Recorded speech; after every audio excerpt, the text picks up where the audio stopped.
What's up, everyone? Welcome back to another Fantasy Files spoiler-free review. I'm your host today, Spencer, and we are going to be talking about Mistborn Era 2 and whether it holds up to the legacy of Era 1. But first, we would really appreciate it if you would hit those like and subscribe buttons down below here on YouTube. It really helps out our channel and lets us know that you guys are interested in more content from us. You can also follow us on Twitter at Files Fantasy, or just look up Fantasy Files Podcast in the search. So the reason I'm making this video and why I recently read Era 2 was because I had read Era 1 this year, and it was so amazing and big and earth-shattering. I was like, how could anything else in the series be what happened at the end of The Hero of Ages? So naturally, I went to the internet to see if Mistborn Era 2 was as good as Era 1 and to see what I could expect from the next few books. But for the first time since the dawning of mankind, the internet let me down a little bit. Either people overhyped it and said, yes, it's absolutely as good as Era 1 with a huge earth-shattering mystery, or it was okay. So after an appropriate mourning period of Era 1 and attending several therapy sessions, I decided that I could move on from Era 1 and try something new with the Wax and Wayne books. I'm going to compare Era 1 and Era 2 with no spoilers for either of them, and because my opinions are always absolutely correct, I will definitely be able to give you an answer to the question of whether you will like Era 2 after reading Era 1. But no, really, I just hope to shed a little bit of light on what the differences are between the trilogies and help you figure out if Era 2 would be something that you're interested in, and to talk about how well it follows the events of the first three books. So without further ado, let's talk about where Era 2 starts out, the setting that our new characters are in, and what the basic plot is for the Alloy of Law. So I've been describing this series as a magical Sherlock Holmes with a little bit of a Western vibe. It takes place 300 years after the events of The Hero of Ages, which is referred to as the Age of Ash or the War of Ash. We are now in somewhat of an industrial revolution. There are steam-powered trains, old-timey skyscrapers, and the earliest models of automobiles and electricity are just becoming a thing. Mistborns, as we knew them, are a thing of the past. The last Mistborn being someone from the end of Hero of Ages, who is referred to as the Lord Mistborn, who has been dead for some time now. In Era 2, you can only have one allomantic power and one ferochemical power, and if you're very lucky, you might be twin-born, meaning that you can have both of those things. In these books, we see all or most of the metals from Era 1, and also some brand new metals and new ways to use and combine them. If you didn't read the first trilogy, this might be a little confusing for you. Basically, these are your magical classes. Allomancy is the act of ingesting metals, which gives you various powers, like you can push and pull on objects. And ferochemy is the ability to wear certain metals and store things in them, like your weight, health, and memory, to use in more concentrated ways later on. There's a lot more to these, but for the sake of time, I'm going to keep plowing ahead. Books are essentially about our main character Wax and his best friend Wayne, along with a couple other characters of note who I'll talk about a little bit later. Wax is a twin-born and a disgraced nobleman who has spent the last several years out in this place called the Roughs, which is basically the Wild West. He's been acting as a sheriff of sorts to bring some law to the Wildlands. He comes home to the city of Elendel to take over his father's estate after he passes away, but soon realizes that he doesn't fit into this society very well and is more at home investigating a bigger conspiracy at play throughout the city.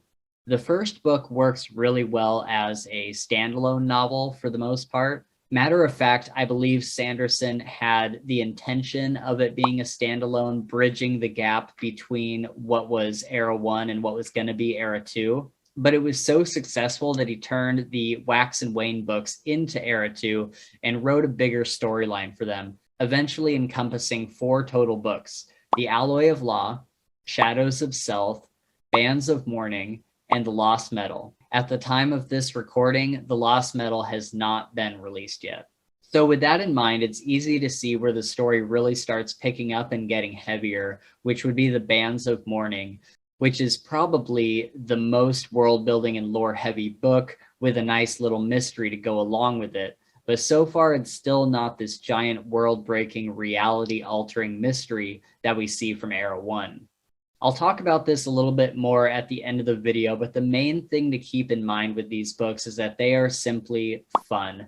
They feel like shorter stories within the world of Mistborn that are more of a fun, lighthearted fantasy romp with some really awesome and often super funny characters. I would say the first 2 books, Alloy of Law and Shadows of Self, are kind of monster of the week type books, if you know what I mean.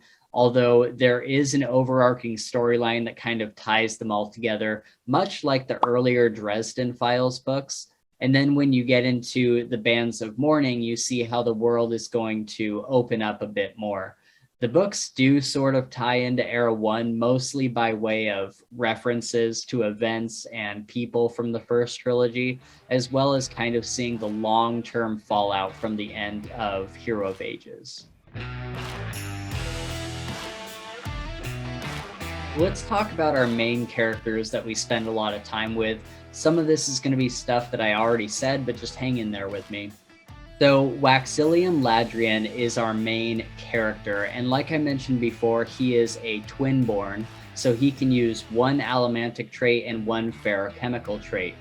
With his allomancy, he can push off of any metal surface using the alloy of steel to fuel him, allowing him to jump great heights and soar through the city and across the rooftops.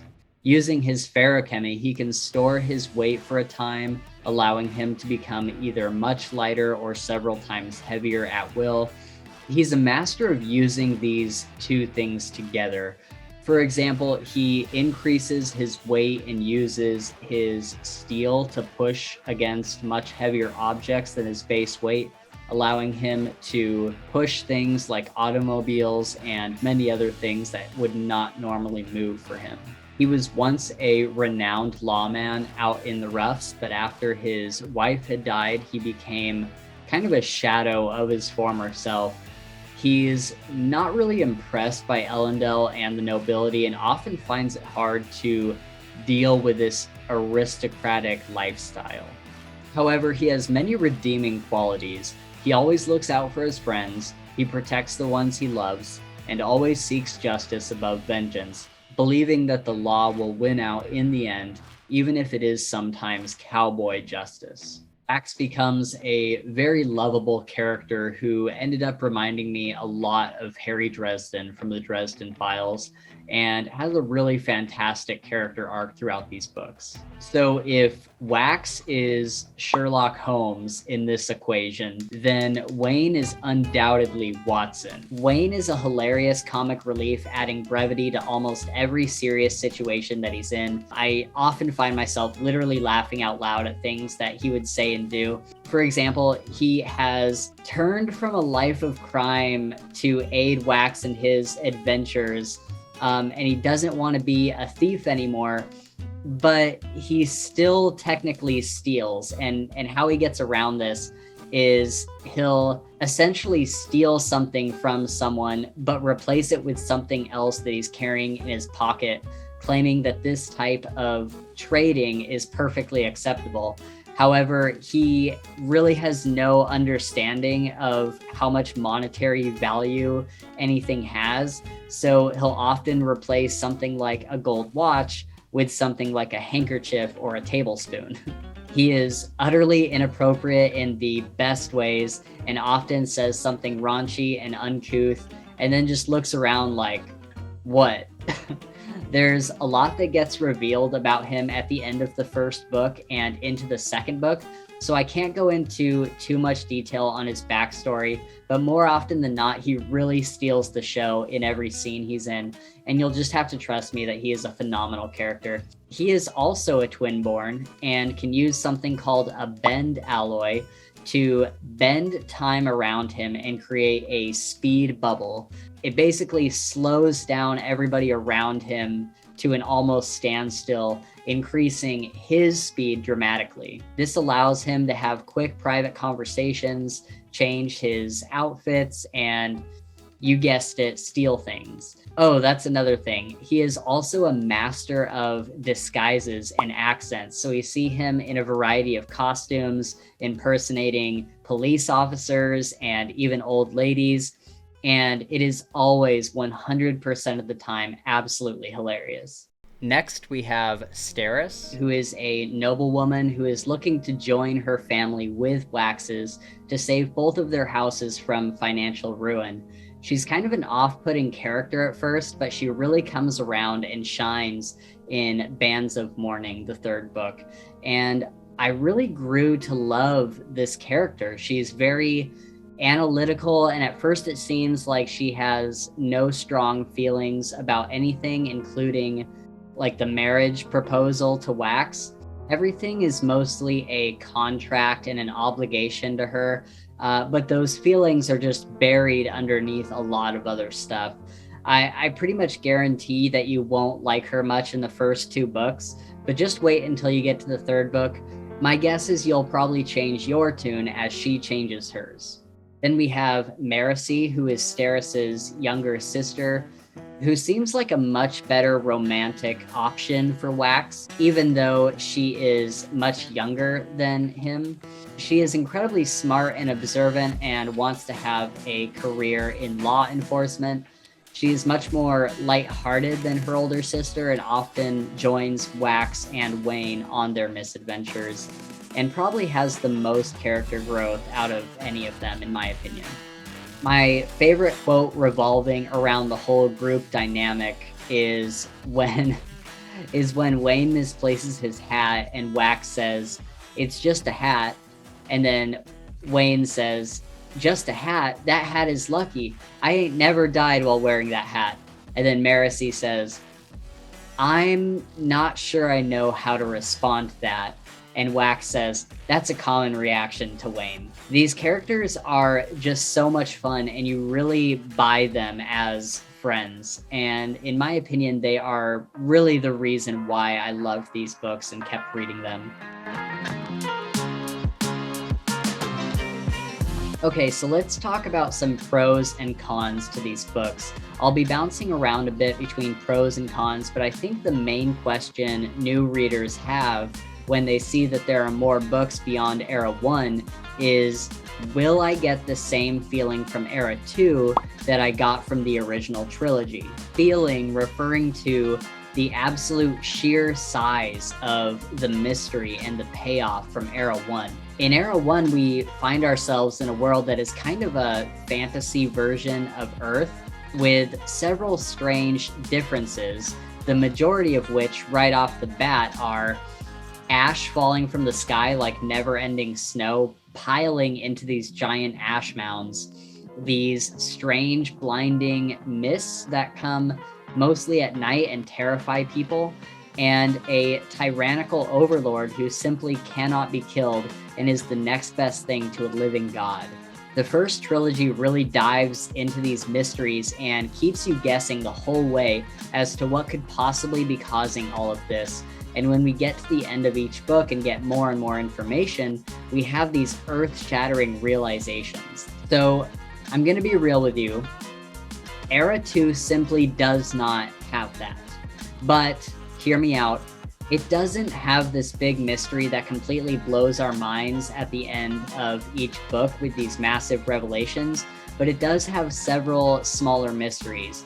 And you ask, but Spencer, do all these smaller mysteries add up to one gigantic? I'm going to stop you right there. No, they don't. At least not yet. Each book is a borderline standalone. and the characters are mostly uncovering mysteries that lay in the time of Ash, things that we already know about from Era 1, with a couple new ones here and there, especially in Bands of Mourning. The real mysteries usually lie in whatever case Wax and Wayne are trying to solve at the moment. I don't think these books are meant to be this huge, mind-blowing revelation kind of thing. They are simply fun. They are like the best action movie of the year. They are smaller stories where the characters really shine, and they're funny, and they just really feel like a great movie, and would probably make a fantastic adaptation with big action set pieces, and they have a very defined like beginning, middle, and end to each book. Personally, I loved these books. It was awesome to just kind of turn my brain off and know that I don't have to pay too much attention to every single thing that was said and shown to me. I really fell in love with these characters and just enjoyed being back in this world with this really awesome magic system. These books really remind me of a spin-off show of one of the like side characters or something from my favorite movie or TV show, which is probably a pretty apt way to describe these books. Is they're really like a they're really like a spin-off that has cameos from the real show, if that makes sense. Now, I really liked these books. However, I think that if I had read these right after finishing the first trilogy, Era 1, I would have been pretty disappointed. So my recommendation is that if you've just finished Era 1 for the first time, maybe go and read some other books first. Give it like 6 months or something. And then when you're feeling the itch for Mistborn, come back to these, because I promise as soon as you start Alloy of Law, you'll have the same reaction I did, which was, now this is Mistborn. We get all of these magical fight scenes with coins being shot everywhere and people jumping around like superheroes. Plus we have guns now, and that adds an entire new twist to the action. And we also have new medals that add completely new elements to the fight scenes and use of magic. Sanderson did a really good job of mixing it up enough for it to feel fresh, but still really familiar. And I understand why some people may not like these. There was a certain vibe to the other books, which were almost kind of like a grimdark dystopian feel, and these simply don't have that. So I think readers need to go into these books knowing that what you're getting is essentially Sherlock Holmes with magic, with a little bit of a Wild West feel. It's not going to be this dark fantasy with huge mysteries, but if you go into this with the right expectations, I really think you'll like it. All in all, like I've said, I really loved these books. They were perfect for something to read in between bigger books and really scratch the Mistborn itch, which really sounds like an STD now that I think about it, but you get what I'm saying. It was just awesome to see how the world progressed from what we saw in the original trilogy, and we get several direct nods and cameos to Era 1. While it may not make some out-of-this-world connections to the first books and continue this giant mystery, it really stands on its own as a fantastic set of books with really amazing characters you will come to love if you give it a chance. So yes, I do think that you should read these books, but like I said, maybe give it some time after reading Era 1 and let Era 1 kind of soak in a bit and sit with it for a while. And then when you just feel like you need a little bit more Mistborn, check out the Wax and Wayne books. Anyways, guys, I'm going to wrap it up there. Thank you so much for watching, and please remember to hit those like and subscribe buttons if you enjoyed this video. It really helps us gain more attention from the algorithm and shows us that you guys would like more fantasy content. You can also follow us on Twitter at Files Fantasy for more fantasy and sci-fi related tweets, as well as giveaways and other fun stuff. We'll see you in the next video, and until next time, do what Wayne does. Greet each day with a smile so it doesn't know what you're planning on doing to it.